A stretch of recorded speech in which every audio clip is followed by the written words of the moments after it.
Welcome to VKK news. Anantalakshmi engineering college నందు 17th anniversary day సందర్భంగా chairman Anantharayudu media సమావేశంలో మాట్లాడుతూ, నేను ఒక రైతు బిడ్డని. రైతుల కష్టాలు చూడలేక రైతుల కోసం ఏదో ఒకటి చెయ్యాలంటూ Anantalakshmi engineering works, Anantalakshmi borewells, Anantalakshmi finance వివిధ రకాల కంపెనీలు పెట్టి రైతులకు, ప్రజలకు తన వంతు సహాయం చేస్తున్నానని, అంతేకాకుండా రైతుల పిల్లలు చదువుకోవడానికి లక్షల ఖర్చు పెట్టి హైదరాబాద్, బెంగళూరు వంటి ఇంజనీరింగ్ కాలేజీలో చదువుకుంటూ ఇబ్బందులు పడుతున్నారని, రైతు బిడ్డలకు ఏదో ఒక రకంగా సహాయపడాలని అనంతలక్ష్మి ఇంజనీరింగ్ కాలేజ్ పెట్టి డెవలప్మెంట్ స్కిల్స్ నేర్పించి అనంతలక్ష్మి ఇంజనీరింగ్ కాలేజీలో చదివిన ప్రతి ఒక్కరికి ఉద్యోగ అవకాశాలు వచ్చే విధంగా చేస్తున్నామని, అంతేకాకుండా అనంతలక్ష్మి ఇంజనీరింగ్ కాలేజ్ అనంతపురం జిల్లాలోనే నెంబర్ 1 కాలేజ్ అంటూ మీడియా ముఖంగా తెలిపారు.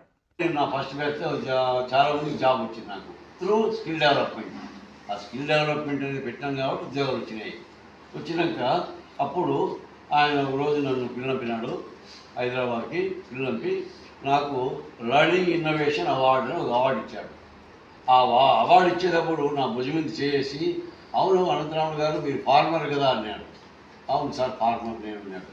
నువ్వు రైతు అయ్యి నీకు స్కిల్ డెవలప్మెంట్ అనేది ఎలా గుర్తొచ్చిందా నీకు? ఇప్పుడు యూనివర్సిటీలు ఎన్నో ఉన్నాయి, ఒక్క యూనివర్సిటీ కూడా skill development director skill development question లేదు. ముందు నాకంటే 20, 30, 50 ఏళ్ళు ముందు కాలేజీ పెట్టినప్పుడు ఎవరు ఆ పోస్టు లేదు, ఆ స్కిల్ డెవలప్మెంట్ అనేది ఎవరికి తెలియదు. బట్ అలాంటప్పుడు నీకెట్లా గుర్తొచ్చింది ఇది, నువ్వు రైతు అయ్యి అని అడిగాను. నేను దానికి చెప్పాను, సార్ నా వ్యవసాయంలోనూ స్కిల్ డెవలప్మెంట్ వర్కర్స్ ఉన్నారండి. అదేంటిది వ్యవసాయంలో అంతా ఒకటే కదా పనిచేసేవాళ్ళు అన్నారు. లేదు, ఇప్పుడు నా తోటే ఒక ఎగ్జాంపుల్ చెప్తాను మీకు అర్థమయ్యేటట్టు. నేరేడు చెట్లు ఉన్నాయి. నేరేడు చెట్టుకి కాయ పీకాలంటే అందరూ పీకలేరు.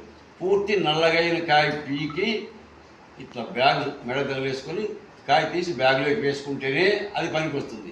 కింద పడేస్తే వేస్ట్ అయిపోతుంది. స్కిల్డ్ వర్కర్లు మాత్రమే ఆ పని చేయగలరు. తర్వాత సపోర్ట్ చెట్లు ఉంటాయి. సపోర్ట్ చెట్టులో 5-6 వేల కాయలు ఉంటాయి. దాంట్లో అన్నీ ఇదే సైజు ఉంటాయి. మాగే కాయ ఎక్కడిది అంటే దాన్ని పీకేవారు స్కిల్ వర్కర్ కావాలి. అంటే లైట్ గోల్డ్ కలర్ ఉండే కాయ పీకి చేస్తే ఆ కాయ ఏ మందు మాకు పెట్టకుండా అదంతకదే వితిన్ 48 అవర్స్ మాగుతుంది. అది తినడానికి కూడా సేఫ్టీ, ఆరోగ్యానికి మంచిది.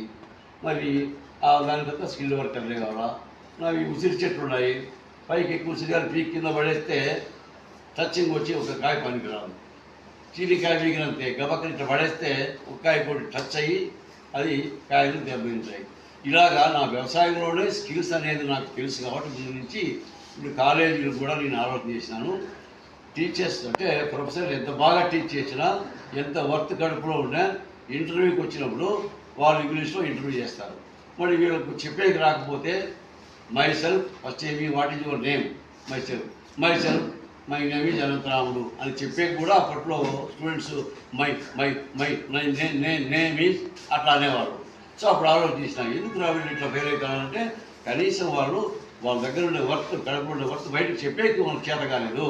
మనం వాళ్ళని తయారు చేస్తే మరి ఎందుకు ఉద్యోగాలు రావు అని నేను అప్పటికే ఆలోచన చేసినానంటే ఆయన మెచ్చుకొని ఆ అవార్డు ఇచ్చి నన్ను సత్కరించినాడు. అలాగనే నాకు ఎప్పుడైతే రిజల్ట్ వచ్చి నేను సక్సెస్లోకి వచ్చినానో అప్పటి నుంచి నాకు అంబిషన్ పెరిగిపోయింది. ఇంకా బాగా చేయాలి. దానికి హద్దు లేదు, పద్దు లేదు, ఎక్కడ లేదు. తర్వాత మన లక్ష్మీనారాయణ గారు స్కిల్ డెవలప్మెంట్ డైరెక్టర్ అయిన తర్వాత స్కిల్ డెవలప్మెంట్ ఇన్స్టిట్యూషన్ అని చెప్పేసి మన లక్ష్మీనారాయణ సారు ఆలోచన చేసినాడు. జిల్లాలో అన్ని కాలేజీలు చూసినాడు. ఏ కాలేజీ బాగుంది, ఈయన బుద్ధి ఎలాంటిదంటే ఎవరికి ఫేవర్ చేయడు, ఎవరికి అన్యాయం చేయడు. ఎవరైతే హార్ట్ఫుల్గా వర్క్ చేస్తారో వాళ్ళకు, అంటే మా అనంతలక్ష్మి కళాశాలకు స్కిల్ డెవలప్మెంట్ ఇన్స్టిట్యూషన్ కోర్టు ఖర్చు పెట్టి దాన్ని మాకు ఇచ్చినాడు. మేము దాంతో మా స్టూడెంట్సే కాక పక్కన వేరే కాలేజీ స్టూడెంట్స్కు more than 50% of other college స్టూడెంట్స్కు మేము ట్రైనింగ్ ఇచ్చాము. మేము ట్రైనింగ్ ఇచ్చినామంటే 99% ఖచ్చితంగా ఉద్యోగాలు రావాల్సిందే, వచ్చినాయి కూడా. ఇంకా స్టూడెంట్ ఎప్పుడే కానీ అనంతలక్ష్మి స్టూడెంట్ అంటే సపరేట్గా వాళ్ళకు ఉద్యోగం రావడం ఖాయము. రెండవది వాళ్ళ ఉద్యోగంలోకి పోయిన తర్వాత కూడా వాళ్ళు ఎలాగ ఉద్యోగం చేయాలి అనేది కూడా నేను ట్రైనింగ్ ఇచ్చి పంపిస్తాను.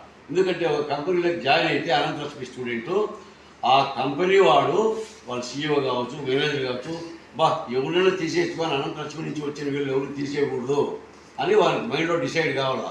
ఎందుకంటే నేను ఒకటి చెప్పేదంటే మీరు 1 అవర్ ఎక్కువైనా సరే పని చేసి డెడికేటెడ్గా పనిచేసి మీరు బెస్ట్ ఎంప్లాయీ అనిపించుకోవాలా అని చెప్పేసి నేను ట్రైనింగ్ వాళ్ళకి ఇచ్చి పంపిస్తాను. ఇదన్నీ గమనించే లక్ష్మణారాయణ సారు మాకు బ్యాక్ బోన్గా నిలబడి మాకు మా కాలేజీ డెవలప్మెంట్ కావడానికి చాలా హెల్ప్ చేసినారు. అట్లే మన యూనివర్సిటీ జేఎన్టీ యూనివర్సిటీ వాళ్ళు కూడా అందరూ తెలుసు, ఏ కాలేజీలో స్టూడెంట్స్ తక్కువ ఉన్నా అనంతలక్ష్మిలో ఫుల్గా ఉంటారు స్టూడెంట్స్. మరి ఈ కాలేజీలో అనంతలక్ష్మి కాలేజీలో చదివినారంటే గ్యారెంటీ ఉద్యోగాలు వస్తాయి అనేది యూనివర్సిటీ వాళ్ళకి తెలుసు. కాబట్టి వాళ్ళు కూడా మాకు ఎప్పుడు సపోర్ట్ చేస్తూ ఉండేవాళ్ళు. ఈవెన్ జూనియర్ కాలేజీలు ఉన్నారు, జూనియర్ కాలేజీ అయిపోతానే వాళ్ళు వచ్చేసి ఇంకా బీటెక్ రావాలి కదా, వాళ్ళు అదే పనిగా అనంతలక్ష్మికి పోండి అని ఇప్పటికి కూడా వాళ్ళు చెప్తానే ఉంటారు. ఏమి మా కాలేజీలో కౌన్సిలింగ్ సీట్ ఏ ఒక్క సీట్ కూడా ఖాళీ లేదు. కాలేజీలో సీట్లు దొరక్క చాలామంది వేరే కాలేజీ బిట్ కాలేకపోయినాము అని బాధపడతా ఉంటే మేము ఎంతో కష్టపడి మళ్ళా అడిషనల్గా సీట్లు కూడా తీసుకొని మేము మ్యాక్సిమం మన అనంతపురం జిల్లాలో ఉండే స్టూడెంట్స్ అందరికీ మన కాలేజీలో సీట్ దొరకాలా, జాబ్ రావాలా, వాళ్ళ లైఫ్ బాగుండాలా. Student has to get knowledge, parents should feel happy, each and every student of Anantalakshmi must and should benefit అనే ఒక నినాదంతో నేను నా యొక్క డ్రీమ్తో నేను పనిచేస్తున్నాను.